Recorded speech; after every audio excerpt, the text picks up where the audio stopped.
ვინ არის პერსონაჟი, რომელიც ჯორჯ მარტინმა საიდუმლოებებით შემოსა? მისი ნამდვილი სახელი უცნობია. წარმოშობით ვოლანტისიდან არის. მისი სახე დაფარულია წითელი და მწვანე კვადრატული ტატუებით, რაც ვოლანტისში მონების პროფესიის აღნიშნული ნიშანია. სწორედ ამიტომ უწოდებენ მას ფაჩ-ფეისს. სანამ ვესტეროსში მოხვდებოდა, ის საერთოდ სხვა ადამიანი იყო.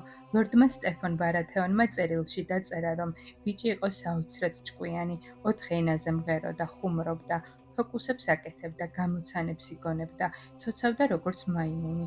სტეფანი ფიქრობდა, რომ მისი შვილები, განსაკუთრებით კი სერიოზული სტანისი, მისგან სიცილს ისწავლიდნენ. შემდეგ, როცა სტეფანი და მისი მეუღლე კასანა ესტერმონტი ვესტეროსში ბრუნდებოდნენ, მათი გემი ვინდფრაუდს შეეჯახა კლდეებს გემთ მიმოსრავ ყურეში.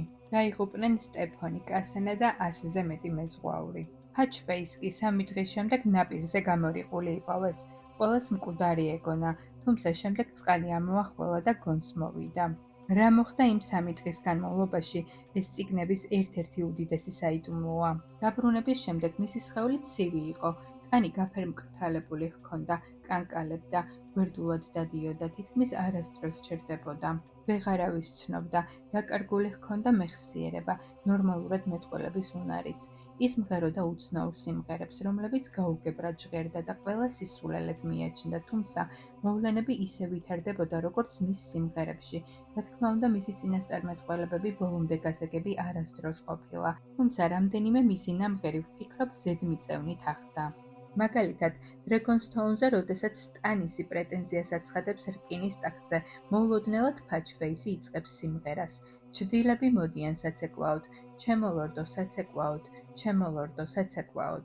რამდენიმე ხნის შემდეგ მელისანდრა შობს ჩრდილის არსებებს, ერთ-ერთი კლავს რენლი ბარათეონს, მეორე კი შტორმის კიდის კასტელან კორტნი პენროუზს. როდესაც დრაკონის ქვაზე მელისანდრას ბრძანებით 7 ღვთაების ქანდაკებებს წვავენ, ხოლო სტანისი ცეცხლიდან ლაიტბრინგერს იღებს, ამ დროს ფაჩ-ფეისი მღერის. ზღვის ქვეშ კვამლი ბუშტება დადის, ხოლო ალი მწვანედ, ლურჯად და შავად იწვის. ამ სიმღერას ბევრი ბლექ-ფოთერსის ბრძოლას უკავშირებს, სადაც ველური ცეცხლი იწვოდა. მან ასევე შირინთან თამაშის დროს თითქოს თავისთვის მღერისო, იწინასწარმეტყველა წითელი ქორწილის ამბავიც. მასხარის სისხლი, მეფის სისხლი, სისხლი ქალწულის ბარძაყზე, მაგრამ ბორკილები სტუმრებს და ბორკილები სიძეს. ერთ-ერთი სიმღერა კი უკავშირდება თეთრ მოსიარულეებსა და მკვდრების არმიას. სერ დავოსი ამჩნევს, რომ ფაჩ-ფეისი ისევ თავის უცნაურ სიმღერებს მღერის და ზანზარლკებს აჟღარუნებს. ის მღეროდა, ბნელში მკვდრები ცეკვავენ.